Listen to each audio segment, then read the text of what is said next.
Bismillahirrahmanirrahim. Okay, hari ni tajuk dia bab 5 iaitu leja.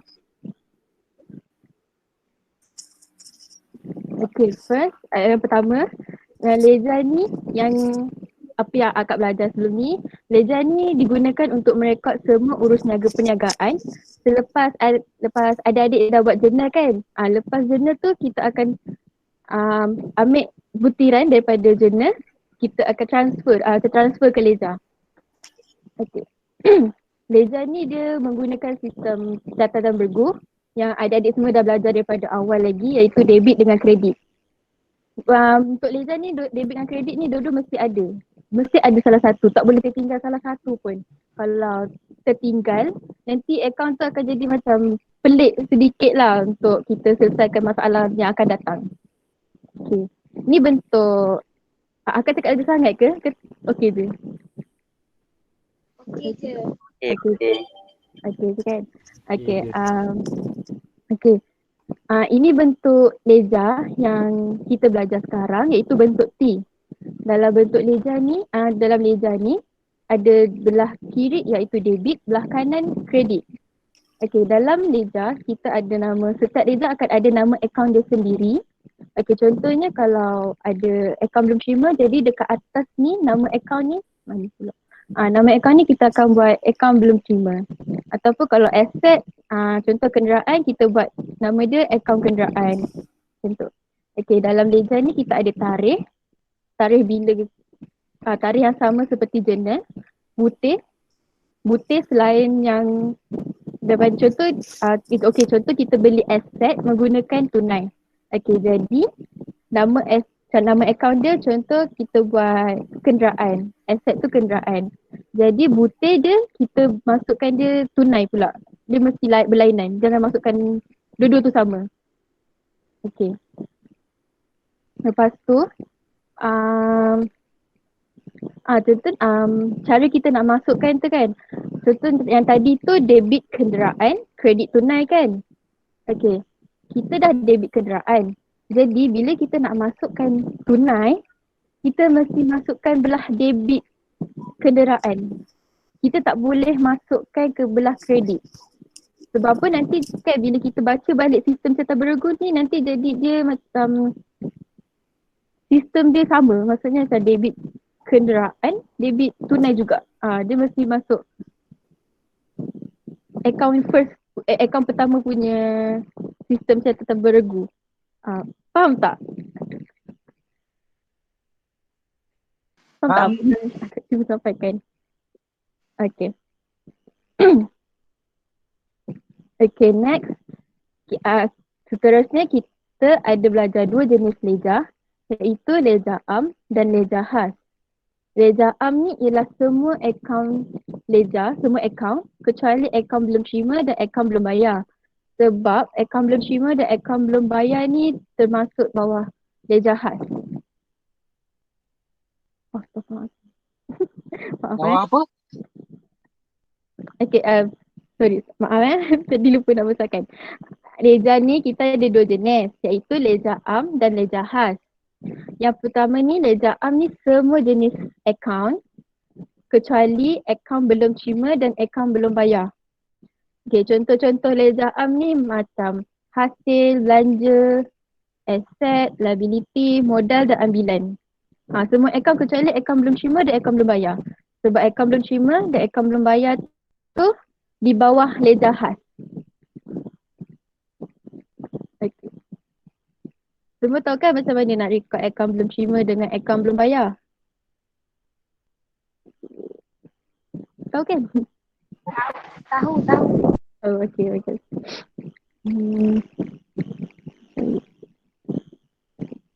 Okay, yang ni kita bagi dekat akak Aimi pula yang explain. Okay. Untuk jenis akaun ledger, kita ada dua, iaitu akaun perorangan dan akaun bukan perorangan. Okay, untuk akaun perorangan ni dia macam urus niaga yang kita akan record dan kita akan letak nama pemilik atau syarikat yang kita beli. atau orang macam kita beli kat supplier tu nama syarikat tu apa. Begitu, macam tu. So jadi dia punya akaun perorangan ni merekodkan semua akaun aset perniagaan. Contohnya, contoh akaunnya modal, ambilan, akaun belum terima dan akaun belum bayar. So maksudnya kalau contoh modal tu kita nak buka, kita akan mention nama yang akan sumbangkan modal dalam perniagaan kita, contohnya macam tu. Kalau akaun belum terima, akaun belum terima kita hutang kan, kita hutang dengan supplier. So kita akan tulis nama supplier tu, kita contoh akaun belum terima kedai Ahmad. So macam tu. Maksudnya kita beli barang dengan pemilik kedai tu tapi secara kredit, secara hutang. Macam tu. Okay. Untuk akaun bukan perorangan pula, ada dua kategori pula, iaitu akaun nyata dan akaun nominal. Untuk akaun nyata, kita akan rekod untuk akaun aset. Sebab aset ada dua kan, aset semasa dengan aset bukan semasa. Jadi kalau aset bukan semasa, korang tahu kan macam perabot, kenderaan, bangunan. Okay. Untuk aset semasa, bank, tunai, inventory ataupun stok. Stok. Okay. Boleh? Okay, untuk akaun nominal pula, kita akan rekod akaun hasil dan belanja. Okay, akaun hasil tu contoh dia macam belian, akaun belian. Sebab bila kita beli, barang akan masuk kan. So barang tu kira umpama hasil lah. Hasil untuk perniagaan kita. Sebab kita beli. Okay. Kalau untuk akaun belanja, contoh dia kita nak bayar. Kita kena keluarkan duit. Jadi contoh akaun dia adalah jualan, kadar bayaran, benda yang melibatkan duit tu keluar. Macam tu. Okay.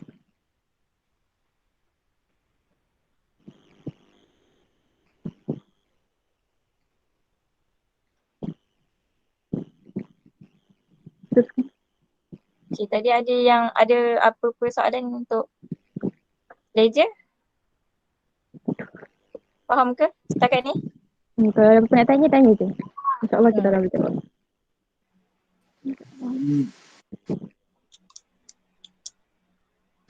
Tak ada.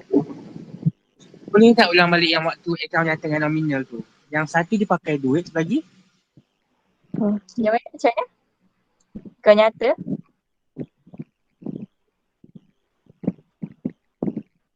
Cuba ulang balik soalan bagi akak tu jelas.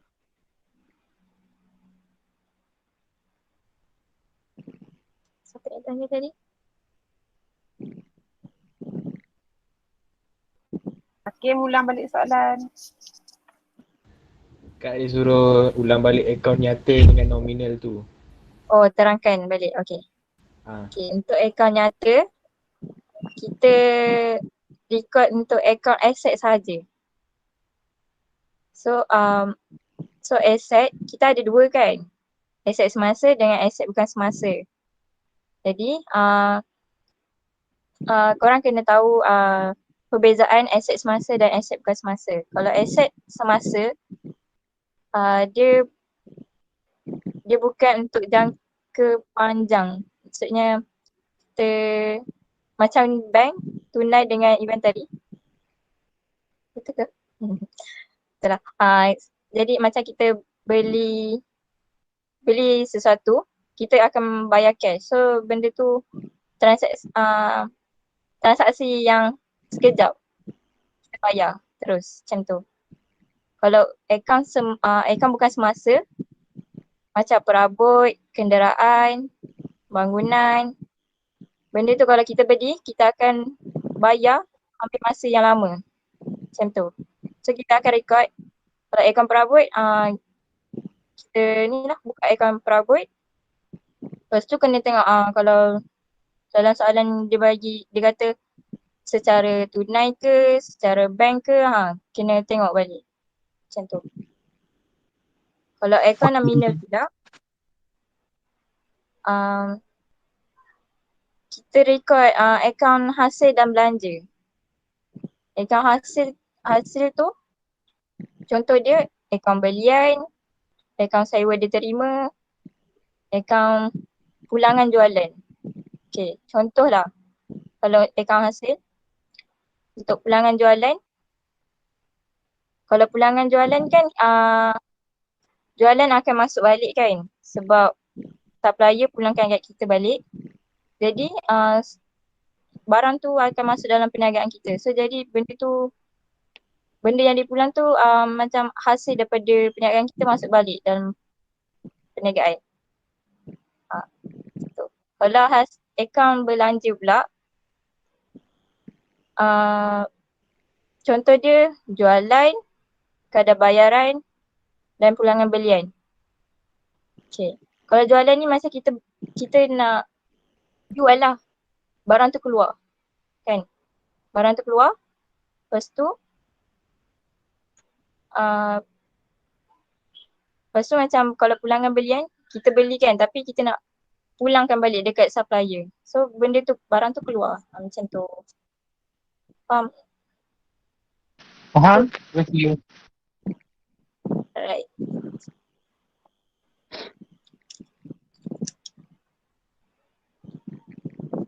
Sambung Ayu.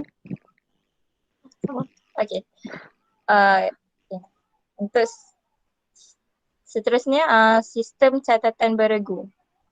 Okay, sistem catatan beregu ni urus niaga yang kita record sekurang-kurangnya 2 akaun yang berbeza. Macam yang Yana cakap, kalau contohnya perabot yang dibeli secara tunai. So kira ada 2 akaun, satu akaun perabot dan satu akaun tunai. Macam tu. Tapi dia akan masukkan dalam kolom yang berbeza. Okay, yang ni peraturan catatan dalam akaun. Okay. Kalau untuk akaun aset, kalau kita, yang ni kira contoh untuk kita buka ledger, contoh ledger. Okay. Lepas tu, apa maksud nilai bertambah dan nilai berkurang ni? Kalau aset, contoh kalau kita beli, okay. Kalau kita beli perabot, kita beli perabot untuk perniagaan kita. Jadi perabot tu akan masuk dalam perniagaan kita. So dia akan dalam ledger account sebelah debit akan tulis tunai. Sebab kita bayar duit kan. Kalau kita bayar duit, tapi dalam account asset dia akan jadi tulis tunai. Account perabot account perabot. Dalam ledger akan tulis tunai. Kalau account tunai pula, dia akan kita catat dekat belah kredit. Sebab akaun duit tu kita keluarkan. Tapi duit tu keluar untuk beli perabot. Okay, faham tak?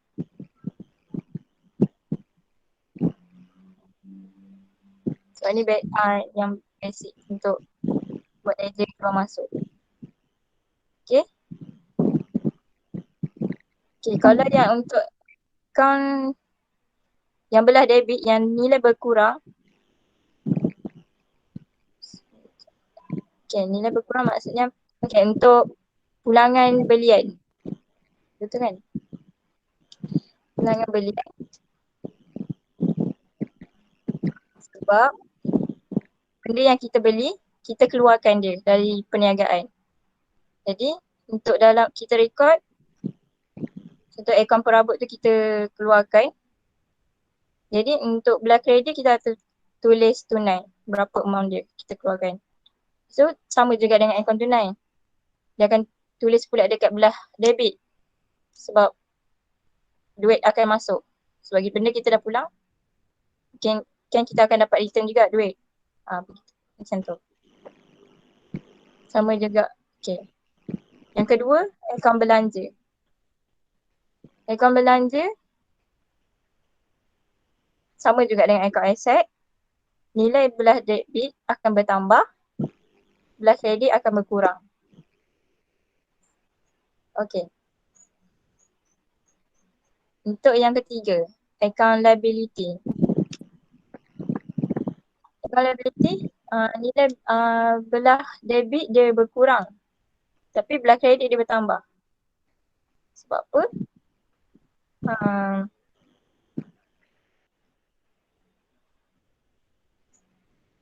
Macam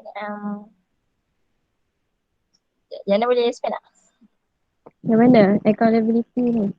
Ah, Account liability. Okay, sekejap. Cuba Okay, untuk account liability ni, kita dekat belah kredit kita akan tambahkan dia account liability dia akan jadi belah kredit apabila amount liability kita tu bertambah. Kalau dekat belah debit pula apabila amount liability kita berkurang. Okay, contoh dalam account liability ni ialah account belum bayar. Account belum bayar tu kita punya liability kan. Okay, jadi macam contoh kita beli barang secara hutang. Jadi account belum bayar kita beli account belum bayar kita kan kredit.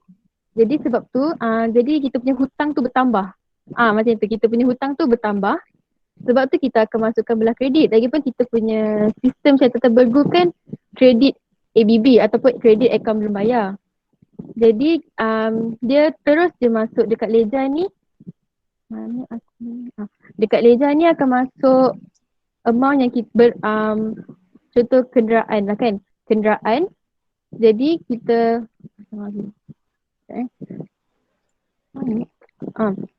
contoh kita beli kenderaan secara hutang.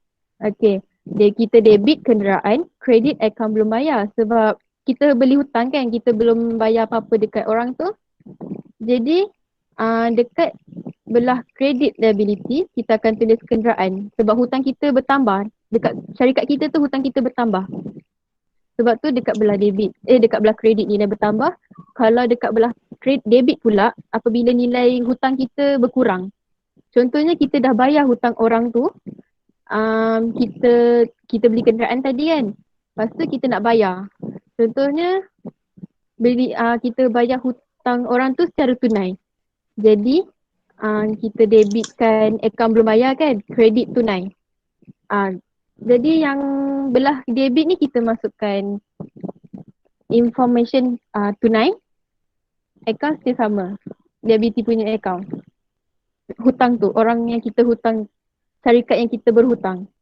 Sebab hutang kita dah berkurang. Sebab tu kita masuk belah debit.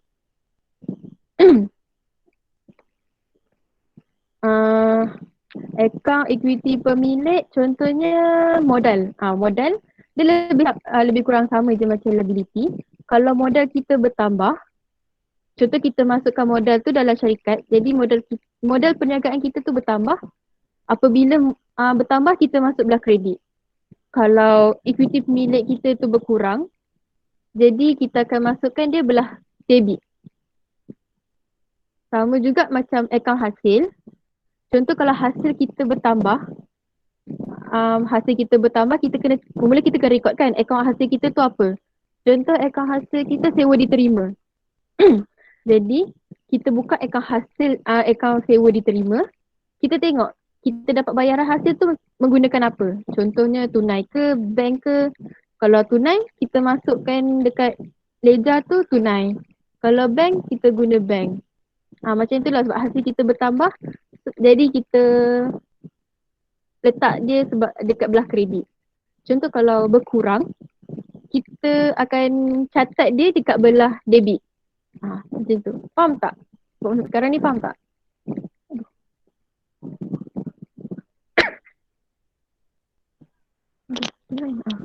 Faham tak?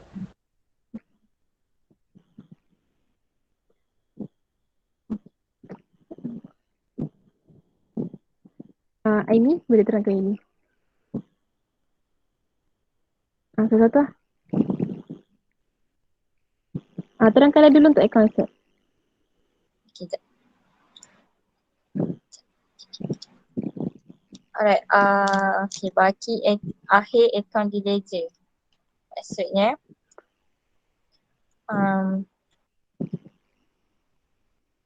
okay, korang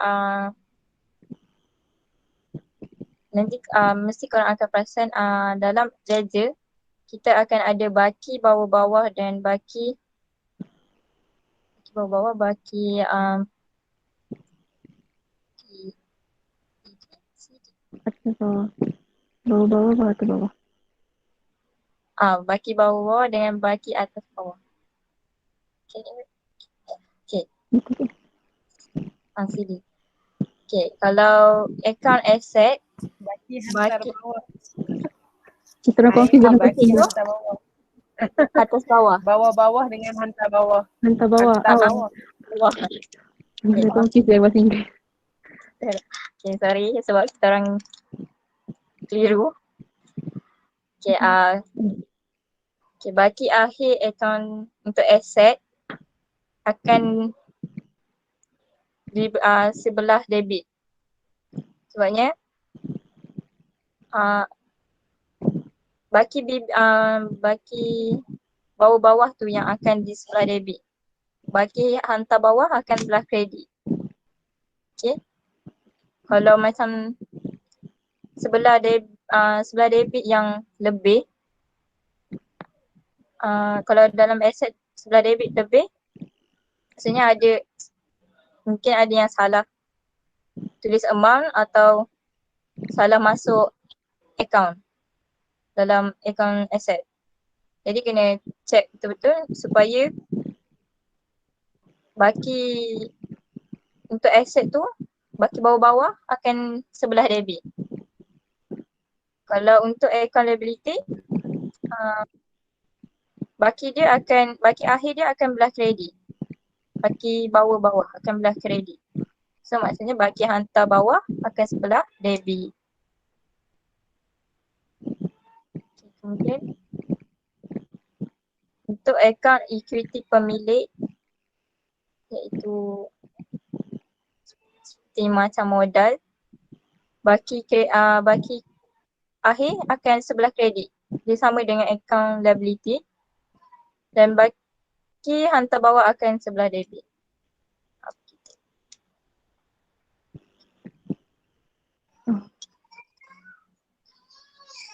Untuk account hasil, kita takkan kira baki yang ada sebab kita takkan ada baki sebab kita benda tu macam perbelanjaan untuk perniagaan dengan hasil yang akan masuk dalam perniagaan. Jadi akaun hasil dan akaun belanja dalam ledger tak akan ada baki akhir. Begitu. Kita tengok. Okey, ni kata hebat contoh. Okey, untuk bagi faham tak yang ni? Yes. Kalau tak faham, sekejap boleh So dia tunjuk macam contoh ledger. sekejap. Ni. Okay, cuba. Ni.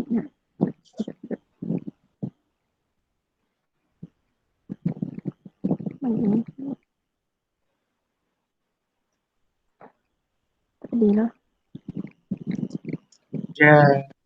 Sekejap. Sekejap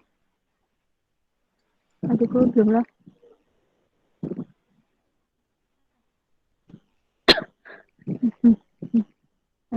Okay. Sekejap.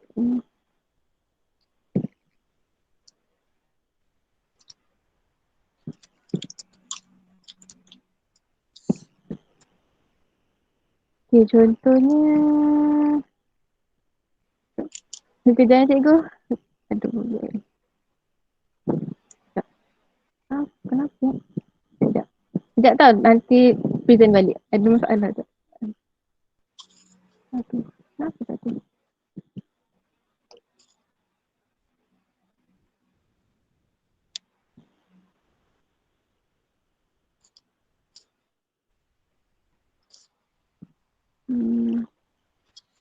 Korang ada yang tak faham ke? Yang mana-mana part? Yang macam tak jelas ke? Before Kak Yana, Kak Farah bagi Ya. contoh untuk laser.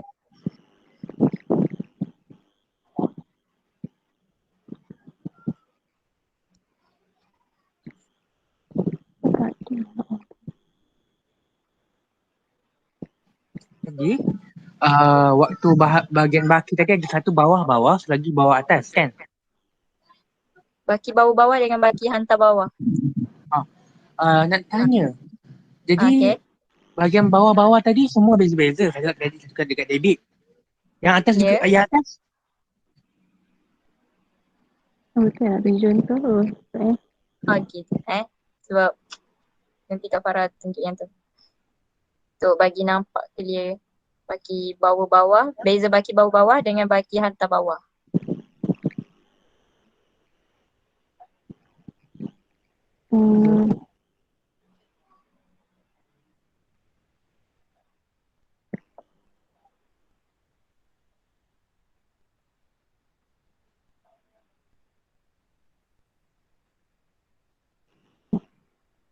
Bila?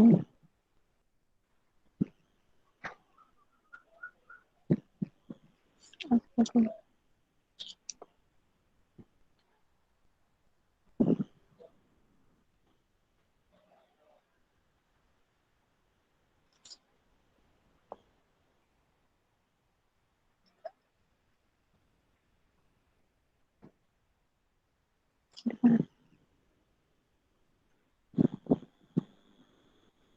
Okay.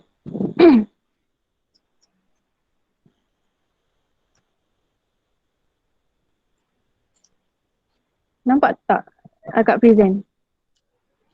Nampak? Okay, ni contoh yang senang bagi korang semua faham yang baki bawah-bawah dengan baki hantar bawah tu. Okay, ni contoh nama akaun kita, contoh akak letak asset, contohlah kenderaan lah senang, saya korang senang faham. Kenderaan. Okay, ni contoh akaun asset iaitu akaun kenderaan. Ni untuk aset bertambah, kita beli aset secara tunai.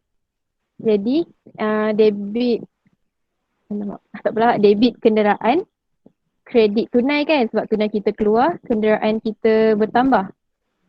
Okay. Contoh ni baki bawah-bawah ni ialah baki daripada akaun tahun sebelum ni. Okay. Maksud yang agak cuba sampaikan ialah okay, kita dah buat perniagaan tu dah lama biasanya. Contohnya contoh tahun ni 2021, tahun lepas 2020 kan. Setiap tahun akan mesti ada satu baki tau untuk aset ni. Dia mesti ada baki yang kita akan bawa untuk tahun seterusnya. Contoh pada tahun 2020, kita ada baki nilai kenderaan tu contohnya 20,000 lah. Okay, contoh 20,000. So baki bawah-bawah kita akan letak sebagai amount dia 20,000. Okay. Lepas tu contohlah kita dah buat transaksi semua untuk sepanjang tahun 2021 ni. Lepas kita dah letak semua transaksi, kita akan tengok balik ledger kita. Kita akan kira mana satu yang lebih besar atau kecil. Untuk aset, kita mesti pastikan belah debit ni lagi besar. Untuk dapatkan baki hantar bawah dekat belah kredit. Dan lepas tu kita kena pastikan untuk tahun kemudian, untuk tahun seterusnya, baki bawah-bawah kita tu belah debit. Jadi kalau hantar bawah belah kredit, dah mestilah baki bawah-bawah dia belah debit. Macam tu untuk aset.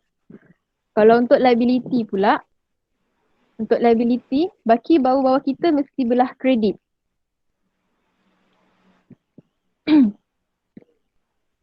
Okay, contoh baki bawah-bawah dia belah kredit. Contohnya akaun belum bayar tadi, Akaun belum bayar tadi kita ada baki lagi kan daripada tahun sebelum ni. Jadi baki bawah-bawah tu kita mesti letak dekat belah kredit. Lepas tu kita akan catat semua transaksi yang berlaku pada tahun itu. Contoh tahun 2021 ni. Lepas kita catatkan semua transaksi, kita mesti pastikan belah kredit kita lebih besar. Kalau belah debit lagi besar tu mesti ada something wrong lah kononnya. Mesti ada yang salah kita buat tu. Salah masukkan transaksi ke. Untuk dapatkan baki hantar bawah ni dekat belah debit. Okey. Contoh yang seterusnya nak bagi lagi. Bermasa ni faham tak? Ke nak? Bermasa ni faham tak? Macam mana nak catat baki bawah-bawah dengan baki hantar bawah tu?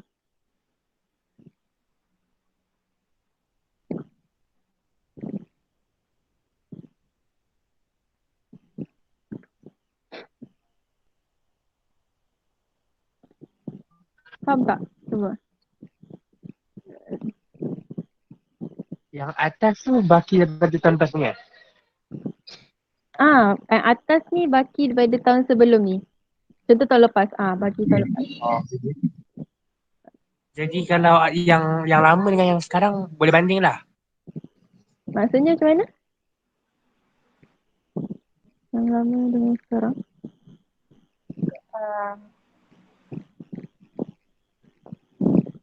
Okay, dia macam ni. Kalau aset, kalau kita beli, dia akan amount yang besar tau. Kalau amount yang besar, kita mesti takkan nak bayar sekaligus kan. Jadi, untuk buat ledger ni, kira cara untuk kita tahu kita bayar ansuran untuk aset tu. Sebab tu ada. Sampai mana? Sebab tu kita akan bayar aset selalunya kita akan bayar ansuran. Jadi untuk dalam akaun aset kenderaan ni kita akan sebab tu adanya baki bawah-bawah dan hantar bawah je. Itu baki bawah-bawah tu daripada yang lepas. Contoh yang amount yang lepas yang tak habis bayar lagi. Sebab tu kita masukkan kat situ. Lepas tu kita bayar lagi balance berapa yang kita akan bayar. Macam tu. Okay, faham. Thank you.